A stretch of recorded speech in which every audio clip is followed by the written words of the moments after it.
Hello everyone, welcome to my channel. MR education চ্যানেলে সকলকে স্বাগত জানাই। আশা করি সবাই আপনারা ভালো আছেন। আমার যে সমস্ত পিজি এডুকেশন এর সাবস্ক্রাইবার আছেন, আজকের ভিডিওটি মূলত তাদের জন্য, এবং আপনারা যারা যারা ভিডিওটি দেখবেন এডুকেশন সাবজেক্ট নিয়ে, আপনারা যারা পিজিতে অ্যাডমিশন নিয়েছেন বা এমএ করছেন, আমি আজকে এমএ পার্ট 1-এর সেকেন্ড চ্যাপ্টার অর্থাৎ দ্বিতীয় যে চ্যাপ্টারটি রয়েছে সেই চ্যাপ্টারের উপর মডিউল 1-এর যে সমস্ত ইম্পর্ট্যান্ট প্রশ্নগুলো রয়েছে সেগুলো নিয়ে আমি আজকে আলোচনা করব। আপনারা যারা চ্যানেলে নতুন আছেন, চ্যানেলটিকে সাবস্ক্রাইব করে রাখুন এবং বেল আইকনটিকে প্রেস করে পরবর্তী গুরুত্বপূর্ণ ভিডিওর আপডেট পাওয়ার জন্য সঙ্গে থাকুন।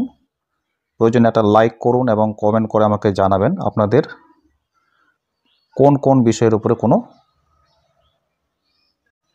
ডাউট আছে এবং কোনো কোশ্চেন রয়েছে। আমি যে প্রশ্নগুলো নিয়ে আজকে মূলত আলোচনা করব, এই প্রশ্নগুলোর মধ্য থেকেই আপনারা কমন পেয়ে যাবেন।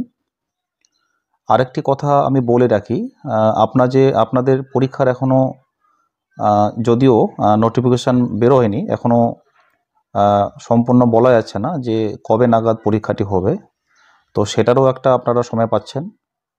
তাহলে মডিউল 1 থেকে যে প্রশ্নগুলো আপনারা পড়বেন, অর্থাৎ 8 মার্কের জন্য এবং 12 মার্কের যে প্রশ্নগুলো হয় সেগুলো আমি আজকে দেখাবো। দেখুন, second paper psychological foundation of education module 1। আমি প্রথমে 8 মার্কের প্রশ্নগুলো নিয়ে আলোচনা করব, তারপরে হচ্ছে 12 মার্কের প্রশ্নগুলো নিয়ে আলোচনা করব। প্রথম প্রশ্ন রেখেছি, শিক্ষা মনোবিজ্ঞানে শিশুর বিকাশ বলতে কি বোঝায়? বিকাশ প্রক্রিয়ার মূল বৈশিষ্ট্যগুলি আলোচনা করো। প্রশ্নের মান হচ্ছে 8+10, অর্থাৎ টোটাল হচ্ছে 18 মার্ক। আপনাদের প্রশ্নের ধরন, আপনারা প্রশ্নগুলো এভাবেই পাবেন পরীক্ষায়। যেমন ধরেন আপনার শিক্ষা মনোবিজ্ঞান বা শিশুর বিকাশ, তারপর হচ্ছে বিকাশ প্রক্রিয়ার মূল বৈশিষ্ট্যগুলি, অর্থাৎ বুঝতে হবে যে শিক্ষা মনোবিজ্ঞান আসলে কি, বা সেই শিক্ষা মনোবিজ্ঞানের উপরে আপনাদের সংজ্ঞাটাকে ভালো করে পড়ে রাখতে হবে এবং সংজ্ঞার সঙ্গে মূল যে বৈশিষ্ট্য, অর্থাৎ বৈশিষ্ট্যগুলোকে ভালো করে পড়ে রাখবেন। 2 নম্বর প্রশ্ন, শিখন সঞ্চালন বলতে কি বোঝো? শিখনের সঞ্চালন প্রসঙ্গে গেস্টালবাদী দ্বারা প্রদত্ত অভিস্থাপন তত্ত্বটি আলোচনা করো। মনে রাখবেন, 2 নম্বর প্রশ্নে বলা হচ্ছে শিখন সঞ্চালন বলতে কি বোঝো, এর সঙ্গে পড়তে হবে গেস্টালবাদী দ্বারা প্রদত্ত অভিস্থাপন তত্ত্বটি আলোচনা করো। 3 নম্বর প্রশ্ন, বৈদিক বিকাশ বলতে কি বোঝো? বিকাশের নির্ণায়ক হিসেবে বংশগতি ও পরিবেশের ভূমিকা আলোচনা করো।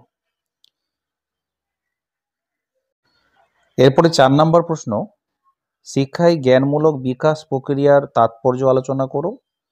শিক্ষা মনোবিজ্ঞানের পদ্ধতিগুলি আলোচনা করো।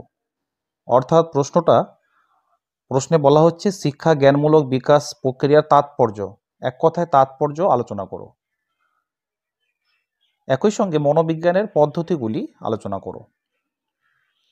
5 নম্বর প্রশ্ন দেখেন, শিক্ষা মনোবিজ্ঞান বলতে কি বোঝো? শিক্ষা ও শিক্ষা মনোবিজ্ঞানের সম্পর্ক নির্ণয় করো।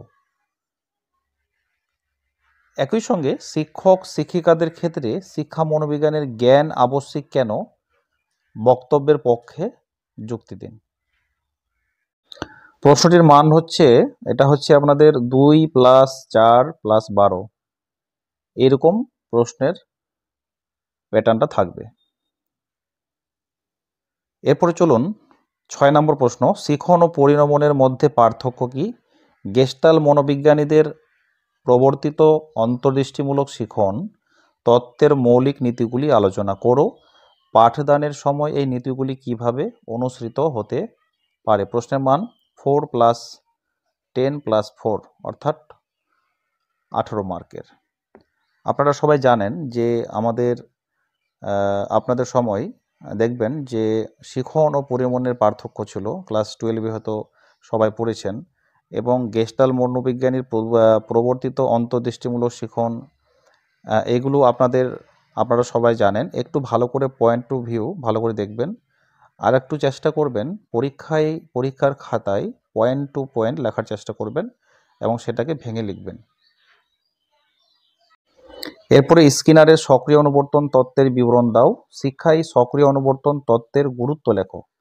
স্কিনারের অনুবর্তন তত্ত্বের বিবরণ সঙ্গে শিক্ষায় সক্রিয় অনুবর্তন, এক কথায় সক্রিয় অনুবর্তনের গুরুত্ব ভালো করে পড়তে হবে। এই হলো 18 মার্কের প্রশ্নগুলো, যেগুলো আপনারা পরীক্ষার জন্য প্রস্তুতি নেবেন ভালো করে। এরপরে 12 মার্কের প্রশ্নগুলো একটু দেখে নেন। প্রথম প্রশ্ন হচ্ছে, শিক্ষা মনোবিজ্ঞানের কর্ম পরিসর বা পরিধি সংক্ষেপে লেখো। শিক্ষা মনোবিজ্ঞানকে সমান বই বিজ্ঞান বলা হয় কেন?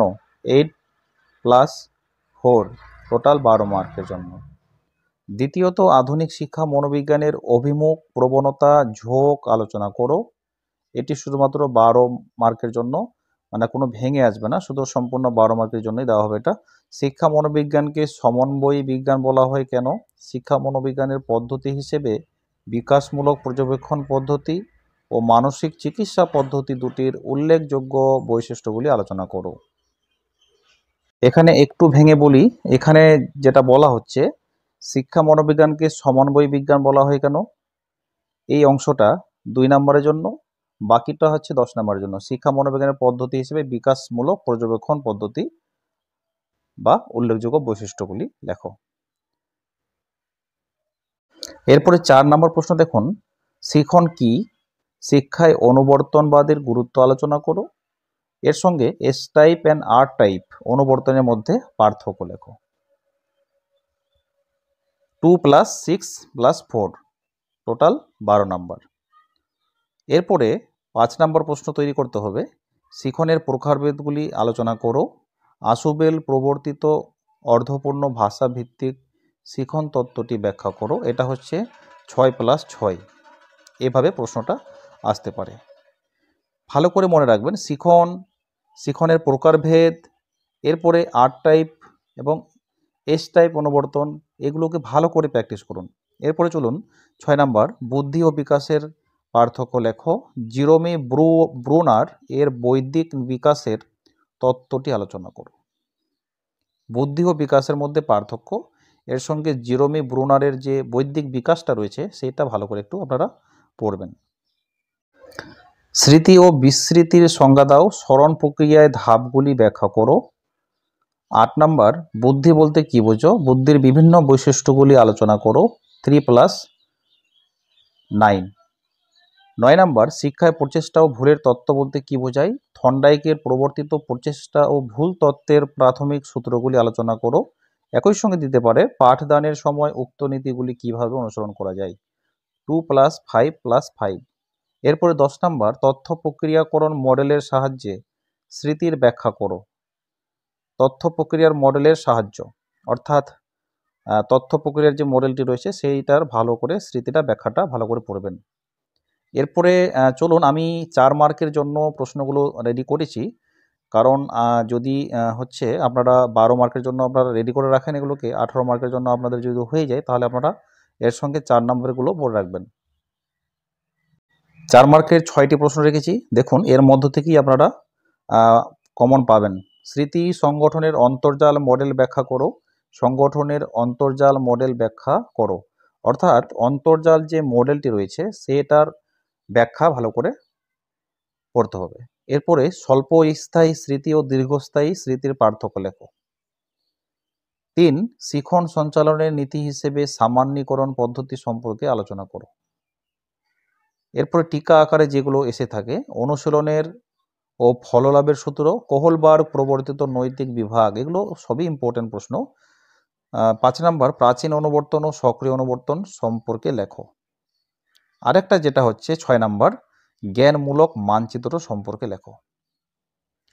এটা শুধুমাত্র একটা সাজেশন, যেটা আপনাদের পরীক্ষায় উপকার আপনাদের নিশ্চয়ই করবে। এবং আরেকটা জিনিস আপনাদের সঙ্গে শেয়ার করব, আপনারা যেহেতু পিজি এডুকেশন করছেন, আপনারা, আমি এর আগের ভিডিওগুলোতেও বলেছি যখন সাজেশন দিয়েছিলাম এবং আজকেও বলছি যে আপনারা যখন পয়েন্ট লিখবেন এগুলোকে পয়েন্ট টু লেখার চেষ্টা করবেন, অর্থাৎ পয়েন্টগুলোকে ভালো করে দিবেন, গুছিয়ে লিখবেন। এবং এডুকেশানে মোস্ট ইম্পর্ট্যান্ট পয়েন্ট ছাড়া এটা হয় না। আর সবথেকে বড় কথা হচ্ছে যে এই সালের যে কোশ্চেনগুলো রয়েছে সেটাকেও আপনারা ভালো করে একটু দেখবেন।